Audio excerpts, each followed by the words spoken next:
A person whom I know, and for obvious reason, whose identity will be concealed on this podcast, said, there have been challenges in his Christian walk.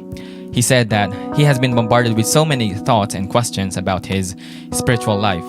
Questions like, how do we know God exists? How can we respond to someone who doesn't believe that the Creator God exists?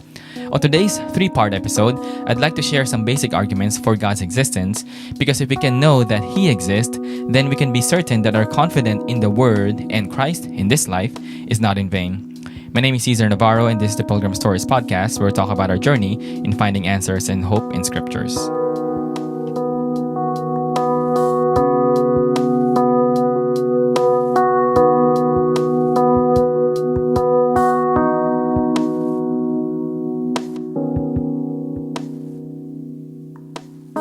For since the creation of the world, His invisible attributes, both His eternal power and divine nature, have been clearly seen, being understood through what has been made, so that they are without excuse. Romans 1:20. In the same passage, it says, God's invisible attributes, both His eternal power and divine nature, can be clearly seen and understood through what has been made. In other words, in creation. But how do we know truly that His existence exists? Just by observing the creation around us. To a materialist, if you say this, he would argue that only tangible things exist. Therefore, to him, since he cannot see God nor has ever seen God, to him he could not possibly exist. However, there are also non-tangible things that do exist. For example, the law of numbers is not matter, for they are abstract in nature. A materialist may say, but we can see numbers. If we write an equation on the board that says 2 plus 2 equals 4, we can see them. And I personally would partly agree with that statement. However, think about this. If we try erasing or removing this mathematical equation on the board, these numbers still exist even if we don't see their visual representation or equation on the board. Their existence is not contingent or doesn't rely as to whether or not we write them on the board or as to whether or not we have seen them at some point in our lives. Another example is when we see a speed limit sign that starts at one point of our road and continues to be implemented for 10 miles.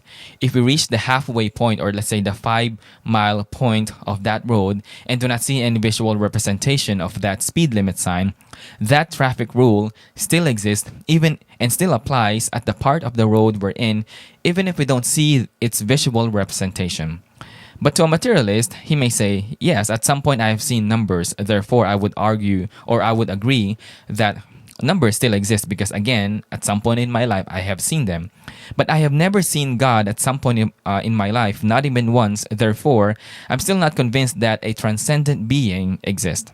From the book Biblical Theology by John MacArthur and Richard Mayu, or Mayu if I am pronouncing his last name correctly, the authors wrote, God's existence doesn't begin from a rationalistic argument. In other words, it doesn't come from a human reasoning, because human reasoning is finite and corrupted by sin. But instead, God already assumes His existence in His inspired and inerrant Word. And He existed from the beginning, before creation. In other words, we can know the glories and the supremacy and the all-knowing Creator God in creation. This revelation of Himself, but just by looking around us, is called general revelation.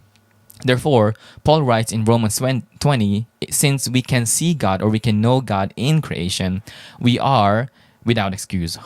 Don't get me wrong, I'm not saying that we should only use verbatim, word for word, line per line biblical phrases when arguing about the existence of God, though we all know the word is enough. However, our rationale should consist of statements that align with the revealed truth about God and His attributes. But you may ask, so Caesar, if we believe Romans 1:20 and know God in creation, how?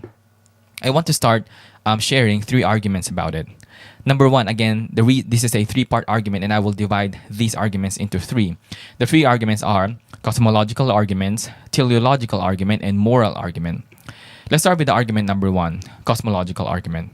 Cosmological argument comes from the Greek word cosmos, or universe. This line of reasoning establishes the necessity of a being for everything to exist. In other words, everything that we see around us, whether material or immaterial, are caused. To put it in simple logic, a painting that we see right now has a painter. A building has a builder. An invention has an inventor. However, an atheist who believes in science would strongly hold on the Big Bang theory that everything starts from that Big Bang, saying that the universe began at a single point, then expanded and stretched large to what it is right now. In other words, he's saying that there's no creator, there's no being that started all these things. It came from this bang. But an atheist who believes in science, that is, this is science, a repetitive process of observation, the gathering of data, testing, and getting a constant inference or conclusion, should use the same scientific process to prove the Big Bang. To make an illustration, if we want to prove the formation of ice through a scientific procedure or process, we do it by a repetitive putting the water in a cold temperature, repetitive observation of the hardening of water, and repetitive the gathering of data such as the length of time as to how much water will turn into ice or solidify, and always get the same result, which is ice. Therefore, we can prove the reality of ice through a scientific process.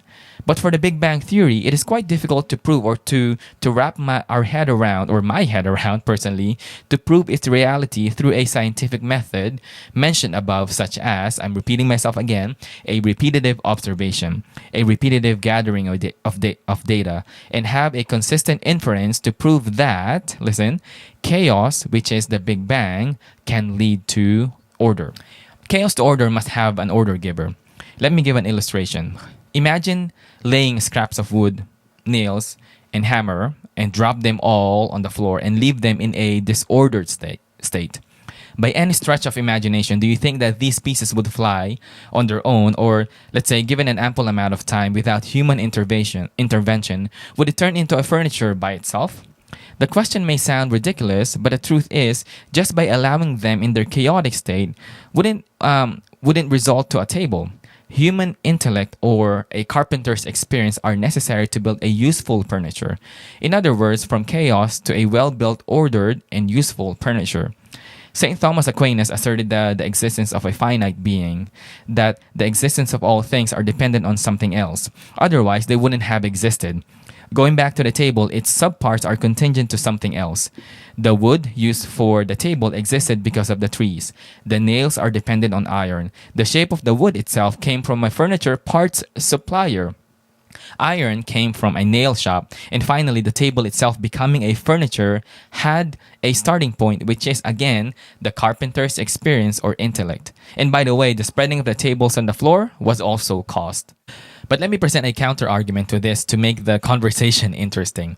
Some scientists believe that the universe itself is self-existent, meaning it is capable in and of itself to create itself, meaning the universe created the bang.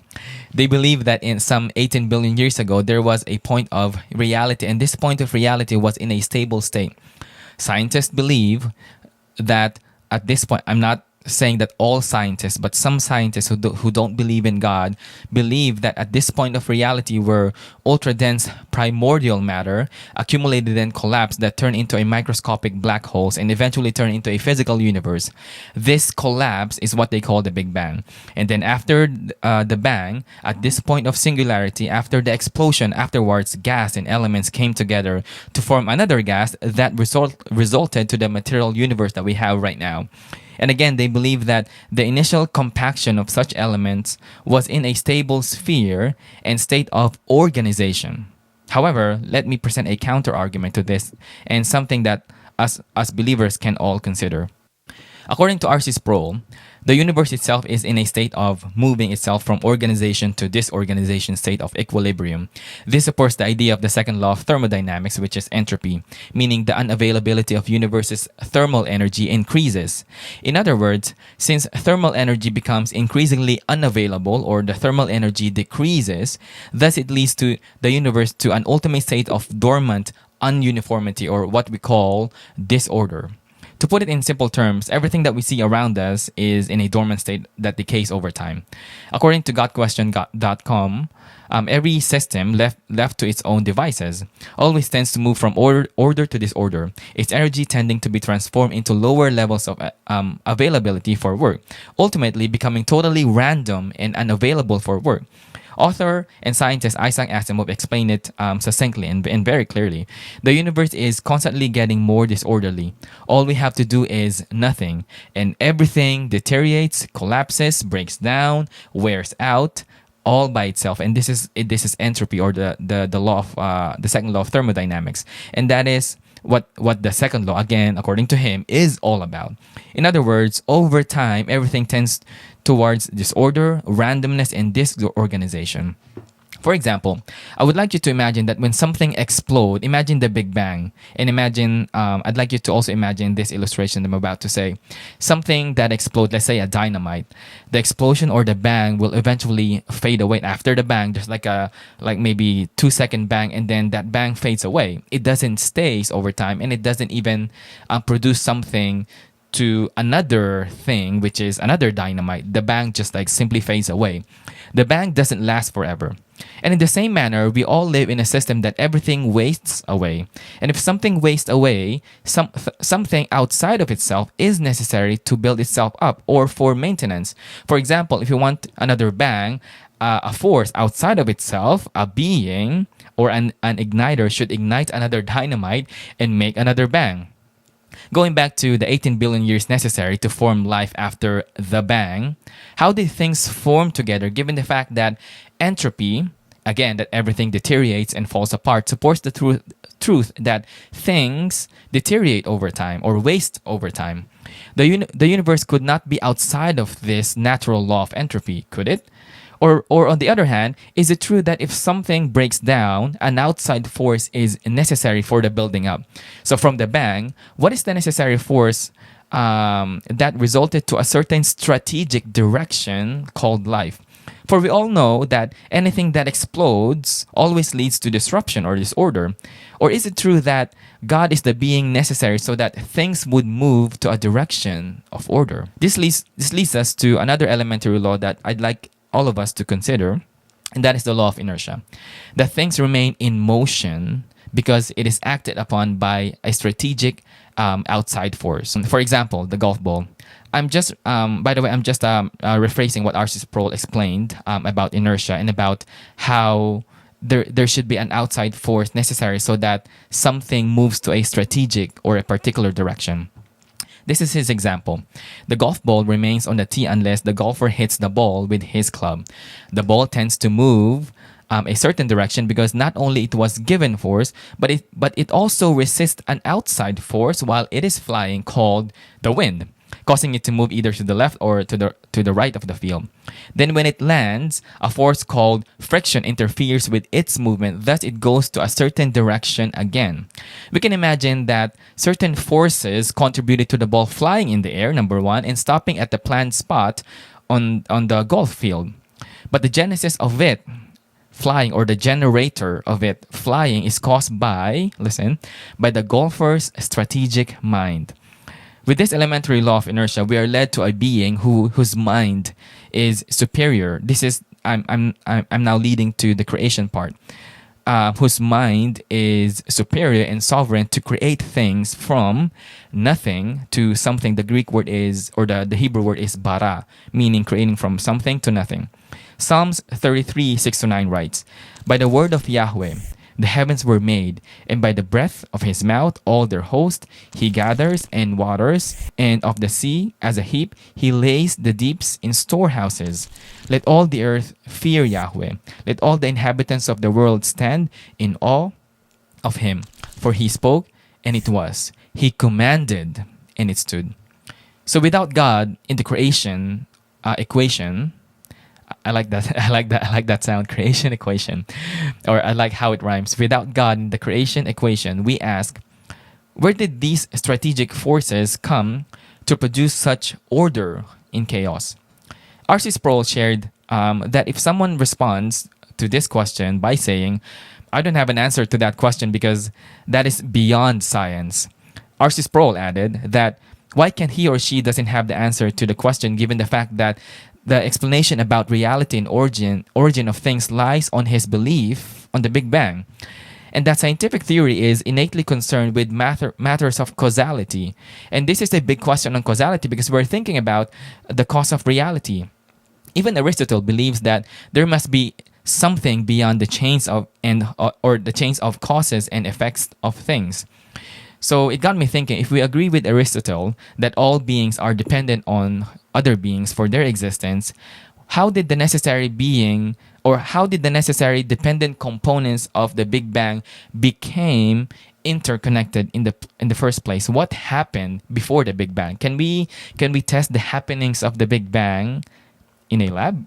Without the self-existing eternal being who is God, we will only be left with a series of regressive questions that will never end, and we will never make sense of them unless there is a higher intellect being who is the beginning point of all things, that is God, that when he said, "Let there be light" in Genesis 1:3, the light was the bang. He is the eternal being that has the power of motion within himself to deliberately and strategically interconnect things into motion, just like the golfer. But as believers, how do we argue with someone saying that the universe being self-existent can possibly came by chance? In other words, chance created the universe. How can we lovingly argue with someone who believes this? Let me share you a story by R.C. Sproul. On the same podcast, R.C. Sproul shared a discussion that he had with an atheist professor in the graduate school of Harvard. And the professor said that the universe came to being as a result of chance. R.C. Sproul then took a coin from his pocket, flipped and caught it, and it resulted to heads. Then he asked, what were the chances that the coin turned heads and not tails? Looking at the coin, the professor said 100% because obviously he is seeing coins as a result of the coin toss. Then R.C. went on to ask, what are the chances of this coin if I toss it again that we're going to have tails and not heads? The professor said 50-50 because there are only two choices, heads or tails. There's a study called ontology, which is the study of nature of a being or the isness of the being. And because chance has no ontological status, it has no influence on the result of the coin toss, whether it will result to heads or tails. I shared this podcast to my wife and she articulated that chance can be observed because someone caused it. In other words, that someone has an ontological status caused it. In other words, someone has a being that is necessary for chance to be observed or experienced. Going back to the coin toss, both RC and the professor observed the chance data of the coin toss because, again, RC, who had an ontological status, took the coin out of his pocket in the first place. RC added that if we do an experimental coin toss in a vacuum and flip the coin 100 times with the same amount of force and make it land on the same spot, right there, the chance data for heads and tails can be surveyed. Because human beings did the experiment. Chance cannot nor explain the cause of chance because it doesn't have a being.